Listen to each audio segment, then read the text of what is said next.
হেবে করমা বিচারে শ্রবণ শুনে বাণী সয়ে মন পারে মাতা আপন কিছু কাটুয়ারে এই সীতাকে ভস্ম করে দিয়ন্তু এই সীতা বঞ্চিବାକୁ চাও নাই মাতা এই সীতা বঞ্চিବାକୁ চাও নাই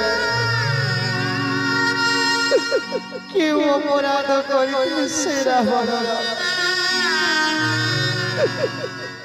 কেউ অপরাধ করিলে সে বারিশর মাতা